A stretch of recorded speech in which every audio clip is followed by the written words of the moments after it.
दीर्घकर्णर बुद्धि। गोटिए जंगल रे किछि हाथी वास करुथिले।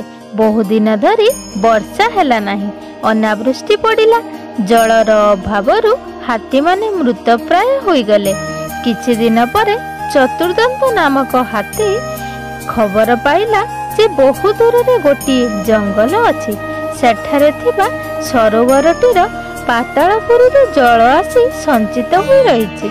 सबु हाथी माने 7 दिन 7 राति चाली चाली सेही सरोवर ठारे पहुँचिले। बहु दिन परे सरोवर रे शीतल जल देखि हाथी माने किछि जल पी तृषा मेंटाई जल क्रीड़ा आरंभ करदेले।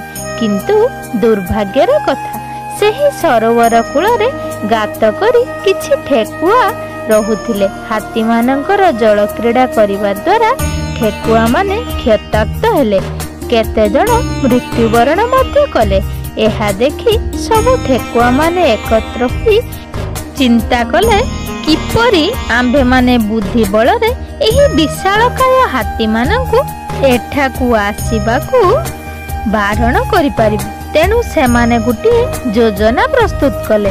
सेही योजना अनुसार दीर्घकर्ण नामक ठेकुआ गुटिए पहाड़र अग्रभागरे रही हाथी मानंकु कहिला, एही सरोवर हेछि चंद्र देवतांकर वासस्थली अटे। आपण माने एठारे जल क्रीड़ा कले चंद्र देवता क्रोधित हेबे। सेथि पई आपण माने एठारु चली जांतु। हाथी माने कहले, आंबे माने केमिति हा विश्वास करिबु जे एहा चंद्र देवतांकर वासस्थली अटे।